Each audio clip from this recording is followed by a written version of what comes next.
waaw salaamaaleykum wa rahmatullah ñu ngi leen di nuyu di leen ziar waa tey dañuy aborder sujet boo xamante ni sujet bu important la te moom mooy le money management money management nag nekk na loo xamante ni bépp trader war na ko maîtriser war na ko appliquer money management bi nga xamante ni moom moo adapté ci moom adapté wu ci ay stratégie de trading am pour mu rentable dans le long terme dans le long terme. léegi la mooy money management du dara lu dul risk reward mooy li ngay risqué par trade position maanaam ñaata pourcentage ci sa capital moom ngay risqué par position de trade ak ñaata moom ngay gagné ci risque boobu noonu bu fekkee dem nga take profit risque bi moom mooy stop loss bi reward bi moom mooy take profit balaa ñoo ñëw ci graphique bi ma préparé pour yéen maa ngi yéegaat ci kaw préparé naa beneen pour ngeen gën a comprendre la mooy risque reward voilà def naa fii benn graphique bu yam nii bon admettons que ñu am benn stop loss moom mooy risque bi stop loss toujours 1% am nañ fii nii stop loss en 1% donc bu xonk bii nii moom mooy stop loss bi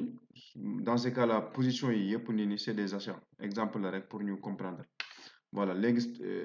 1% bi moom mooy stop loss bi moom la marqué fii ci suuf beneen 1 bi moom mooy take profit dans ce cas là on risque 1 pour gagner 1 donc si on touche le risque maanaam le stop loss on perd 1 bu fekkee dañoo laal take profit bi moo nekk fii ci kaw on va gagner 1 donc moom mooy risque 1 pour 1 léegi risque 1 pour 2 moom mooy toujours tu risques 1 mais li ngay take profit bi maanaam reward bi li ngay gagné moom mooy da ngay chercher deux fois plus le stop loss maanaam 2 fois plus li ngay risqué loolu ça commence à être intéressant risque 1 sur 3 moom mooy tu risques toujours 1 stop loss moom jamais on va le kenn du ko bouger kenn du bouger stop loss bi toujours on le laisse comme ça léegi 1 sur 3 bi da ngay risquer toujours 1 mais da ngay dem chercher maanaam take profit pour gagner 3 fois plus ce stop loss maanaam da ngay chercher le triple de ton stop loss là c'est très intéressant beneen bi moom mooy risque maanaam toujours 1 waaye tu vas chercher le 4 fois plus ton stop loss maanaam da ngay quadrupler sa stop loss maanaam li ngay perte fii nii li ngay risqué 1 bi ngay risqué mais tu vas chercher 4 fois plus daal voilà loolu boobu mooy take profit bu mag bi beneen bi léegi 1 pour 5 c'est le plus intéressant ICT moom lay utiliser mais tamit à partir de 1 sur 3 c'est très bien boo commencé yéeg nag c'est top ñu ngi ñëwaat léegi ci graphique boobu noonu donc toujours tu risques 1 mais tu vas chercher 5 fois maanaam le take profit toujours da ngay chercher 5 fois ton stop loss bii moom mooy bi nga xamante ni moom mooy l'idéal mais 3 bi baax na 4 bi baax na 5 bi baax na même 2 bi c'est un peu abordable mais à partir de 3 ça commence à être intéressant léegi di ngeen comprendre lu tax ma wax leen loolu ak grâce à graphique bi nga xamante ni moom laa préparé voilà donc tey bu ñu ñëwee am nañu 1 pour 1 moo nekk ni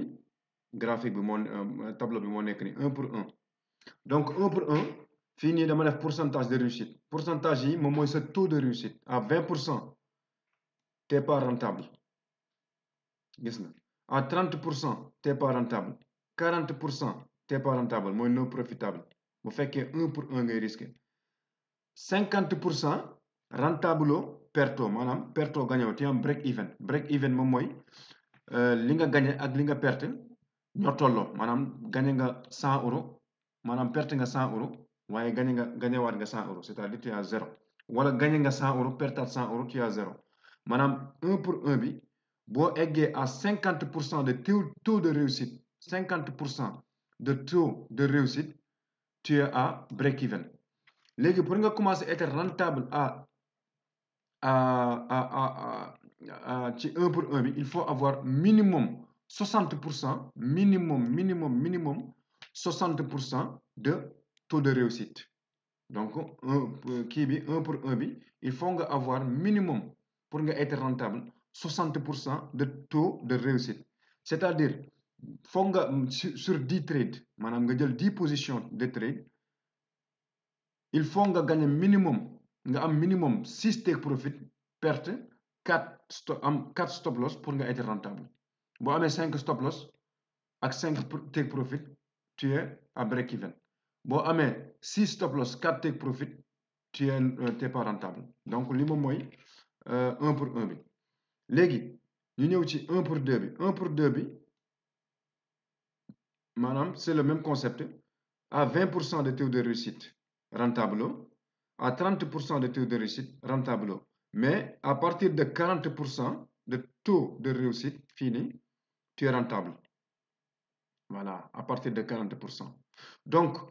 1 pour 2 bi risque maanaam risque 1 gagner 2 boo amee 40% c'est-à-dire boo amee 10 trades sur 10 trades boo pertee boo amee 4 stop loss maanaam boo amee 6 stop loss am 4 take profit tu es rentable donc bii c'est intéressant ci 10 trades maanaam nga def 10 trades yoo xamante ni 6 yi da nga ko perte mais 4 yi da nga ko def take profit en respectant 1 pour 2 tu es rentable à 40% donc sa taux de réussite bu dee 40% sax tu es très rentable voilà léegi nag bu fekkee 50% c'est encore beaucoup plus profitable 60% encore voilà donc loolu moom mooy 1 pour 2 bi 1 pour 3 bi c'est là qui commence à devenir beaucoup plus intéressant ndaxte 1 pour 3 bi boo amee 20% t'es pas rentable mais à partir de 30% de taux de réussite 30% yi nii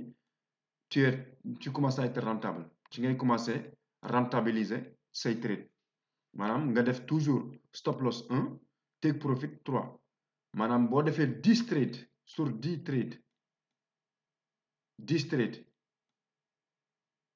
boo perte boo gagné 3 yi à partir de 3 take profit ñu def T par exemple T 7 stop loss 7 stop loss 7 stop loss ak 3 take profit tu es rentable moo nekk ni voilà donc 30% de taux de réussite ça suffit pour être rentable avec un risque money management de 1 pour 3 ñu bàyyi ci xel 1 pour 4 gis nga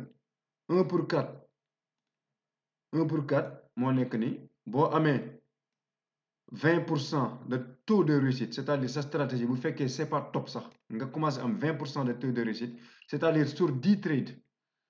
nga perte 8 trades yi gagné ñaari trade tu es break even maanaam